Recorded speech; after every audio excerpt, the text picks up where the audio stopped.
If you see the food that they are giving to they gave to staff, to nurses in lawsuits, you will be weeping for Nigeria. The same thing, those ones that are helping the government, they don't have gloves. They are recalling people that are supposed to be on holiday among the health workers. Guess how much they are giving to them? 5,000 naira. 5,000 naira to come and lay down your life, to come and fight coronavirus. 5,000 naira. Do you think anybody will want to go out there because of 5,000 naira?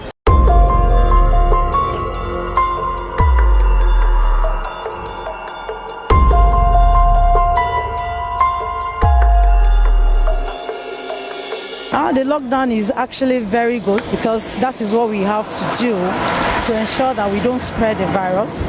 And but the aspect where people are complaining about is the way Nigeria, the federal government, doesn't have capacity for anything.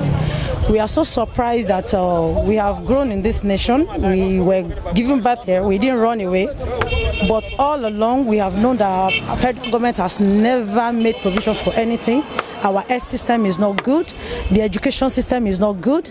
Our power system is not working. And yet now when we have an emergency, the government is still telling us that they don't have capacity to test everyone. I have been talking and I've been asking myself, if you are asking us to stay at home, we are locked down, and yet there is no way you are going to test everyone. So how do we know? Like we heard in the news now, that the federal government is still looking for 2,023 passengers that came on a particular flight, the flight over time. They don't know how to get them. They can't trace them. The information, the data they are giving on the manifest is not true. So where are we going to be in Nigeria? That is the fear. The first meeting that was held when this outbreak happened in China, we heard that all the world leaders, they were afraid for Africa, and now it's playing out. We don't, like they were announcing yesterday now in Lagos that they are going to give bed. They are mentioning 300 bed space, 500 bed space. Meanwhile, we are having thousands of people. And from where they have capacity as usual, the people, the provision they have made in terms of isolation centers are not even enough. In UK, they are overwhelmed already. The nurses, the health workers do not know what they have to do. In our own situation here, I have one of my colleagues on my group.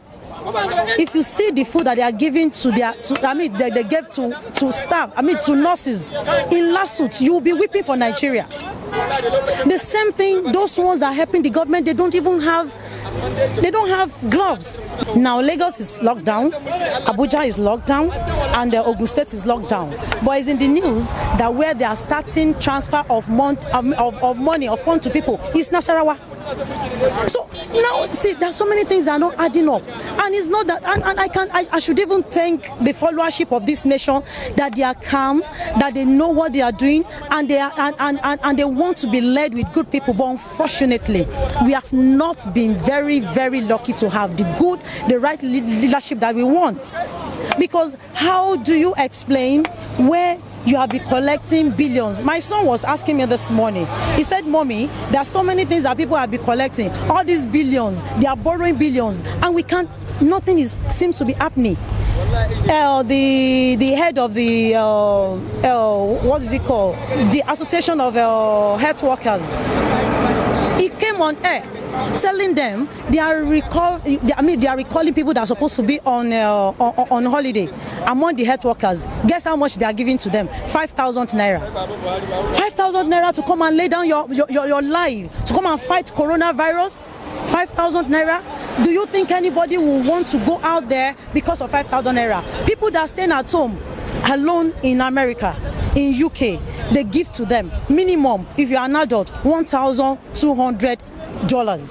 We may think that it adds to nothing to them over there, but by the time you convert it, you will know how much it is. Then we are talking about people around here that are already poverty-stricken. I tell you, they are talking about diabetes, they are talking about pneumonia, they are talking about people that have hypertension and whatever.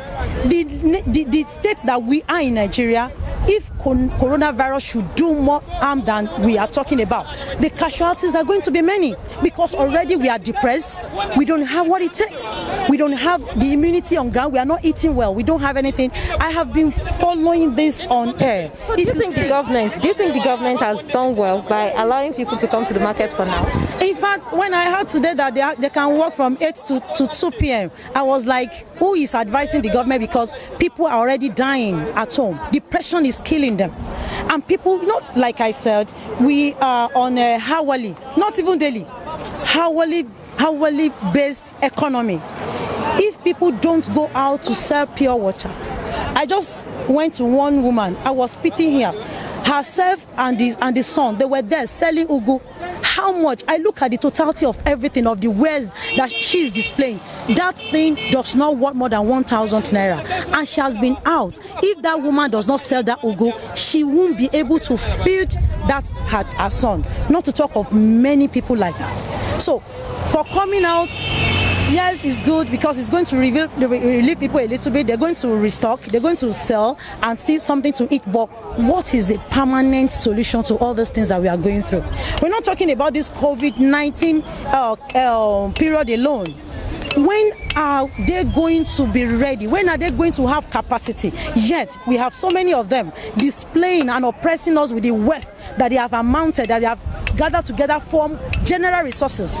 They keep distributing these resources to their own selfish interest. We see the houses, blank houses, unoccupied houses in UK, in America. Only when they want to go for holiday, they take their family members. I just wish that if these resources are invested in our economy, do you know how much is going to what is going to be the ripple effect of that investment? They are saying that all our ladies, they have turned to prostitutes because they want to maintain their job. How will they not do that? I just imagine all the money that all our leaders, our politicians are repatriating, siphoning to all the other developed economy. If they are within here, nobody will tell a lady to go and sleep with anybody before you can meet your target in the bank. And so also in all industries and in all areas of this nation. So we are just appealing. We are calling on to our leaders. We need responsible leaders. We need people that are going to be sensitive. We need those ones that are going to be selfless, that they are not greedy. And if they look at it, all this money that you are putting together, for how long? If you are very lucky, you are going to spend 100 years. But we are looking at the impact you are going to make on humanity. They tell us that our youth are lazy. I haven't seen them. Honestly, when you go to Yaba Market, you will know that our youth are not lazy. When you go to Aba, you will know that our youth are not lazy. They are creative. They know what they are doing. They are determined. They are rugged. The only thing that they're asking for is an environment suitable for them to be able to make into profitability what they have gotten in their head. But where is the environment? When you see our children travel abroad, they excel beyond what mouth can explain. It's because the environment is conducive. The environment is conducive, and I keep telling people, I have done research myself. All the entrepreneurs, those ones that are making things happening in Aba, in Yaba, in everywhere, in Koputa village, what they are saying is that if you should just have power, and it baffles me. All the money, all the loot of Abacha that we have brought back cannot fix our power. How do we explain this? All the monies that we get from our oil revenue cannot fix power, and yet institutions like a Redeem, like Babcock, like Covenant University, they are living on independent power supply, and they have uninterrupted. These are institutions under our nation. So how come that we as a nation, that we are very rich, we have the resources, we cannot even make power uninterrupted? And again, we heard from the news again that all the neighboring countries that we are supplying, they are owing us, they are not paying, and yet we are keeping to the agreement. They have uninterrupted power supply, but we, that we are the owner of the power, we cannot enjoy it. So sometimes I look at myself and I sit down and ask, if I get to the power, will I do the same thing? And I ask myself, when they get together, they are holding their meeting and they sit down together, what do they think about? And I bet you, ma, if all of them are thinking about tomorrow, not the immediate gain, not the selfish interest, we won't be in this condition that we are. Because do you know what will happen if they think about the masses? They will just take little that will give them convenience, and they will make sure that every other person is comfortable as well. But here, what we see is they get the money from the public resources, they share it, and they are giving a kind of extraordinary life to their children. You see their children celebrating birthday, celebrating wedding in the air, in the ship, abroad. They go to enrich other economy. What happens? And I was looking at my governor, Ekiti State Governor, when he was elected. He said he wanted to do strategic meeting, and he said Ikogose, that hot water source is one of his major priority. And do you know what this guy did? He gathered all his cabinet officers, and they went to Dubai to go and have a strategic session. Someone who wants to revive Ikogose. So if you want to revive Ikogose, are you not meant to take your strategists and go to the hotel there and lodge there, and they will see exactly what the condition? I look at it, our voice might be very, very low and silent and not really up there, because in this nation, if you say the truth, nobody will listen to you.